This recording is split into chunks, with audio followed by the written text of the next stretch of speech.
ஆன்மீக தகவலில் நான் சொன்னேன், ஒரு ஜாதகத்தை எடுத்துட்டோம்னா சார் என்னோடய சக்ஸஸ் ஹாரோஸ்கோப்பா, மீடியமான ஹாரோஸ்கோப்பா, ஃபெயிலியரான ஹாரோஸ்கோப்பா அப்படின்னு நம்ம வந்து சொல்லியிருந்தோம். ஒரு ஹாரோஸ்கோப்பில் ஃபஸ்ட்டு சக்ஸஸ்ஃபுல் ஹாரோஸ்கோப்னால் 3 கிரகங்கள் ரொம்ப முக்கியமானதாக இருந்துருக்கணும். ஃபஸ்ட்டு பாயிண்ட் வந்து சூரியன், ரெண்டாவது பார்த்துட்டிங்கன்னா தொழில் செய்யக்கூடிய சனி பகவான், மூணாவது செவ்வாய், அடுத்தது எக்ஸ்ட்ராவாக நம்ம சொல்ல போனோம்னா சுக்கிரனும் குருவும். இந்த கிரகங்கள் வந்து ஜாதகத்தில் ரொம்பவுமே பலமாக இருக்கணும். இதுதான் நான் பார்க்கறது.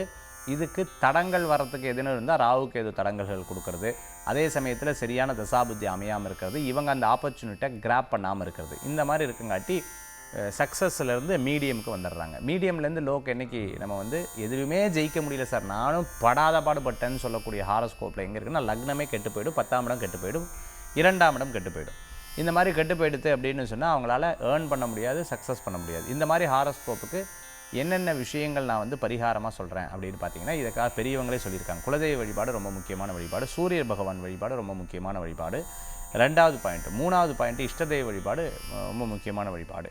இந்த 3ம் சேர்த்து ஒவ்வொரு வெள்ளிக்கிழமையும் மகாலட்சுமி பூஜை. இப்போ நான் சொல்லக்கூடிய இந்த வழிபாடுங்கிறது உங்களுக்கு 20 to 30% பலன்களை கொடுக்கக்கூடியதாக இருக்கும். ஆனால் ஸ்பெசிஃபிக்காக உங்கள் ஜாதகத்தை பார்த்து அதுக்கு பலன் சொல்லும் பொழுது நிச்சயமாக உங்களுக்கு இதுலேருந்து அப்படியே ஒவ்வொரு 20% உங்களுக்கு சக்ஸஸ்ஃபுல்லான வாய்ப்புகள் நிறையா இருக்குது. நான் நிறையா பேர் எங்கிட்ட ஜாதகம் பார்க்குறவங்க 1 வருஷம் 2 வருஷத்துக்கு முன்னாடி சார் நான் முந்தி உங்ககிட்ட பார்த்தேன், இன்றைக்கி நான் இருக்கிற நிலையே வேறு நிலைக்கு இருக்கேன், கடவுளுடைய அனுகிரகம் தான் சொல்லக்கூடியவங்க ஏராளமான பேர் இருக்காங்க. அந்த மாதிரி ஹிஸ்ட்ரி உங்களுக்கும் வேணும் அப்படின்னு சொன்னால் கிராஜுவலாக நீங்கள் நல்லா உழைக்கிறீங்கன்னு சொன்னால் ஜாதகத்தை பலப்படுத்திக் கொள்ளுங்கள். ஜாதகம் பலமாக எடுத்து அப்படின்னு சொன்னால் நிச்சயமாக உங்களுக்கு அது பெரிய பலத்தை கொடுக்கக்கூடியதாக இருக்கும். மீண்டும் சந்திப்போம். நன்றி, நமஸ்காரங்கள். வெற்றிவேல் முருகனுக்கு அரகர்.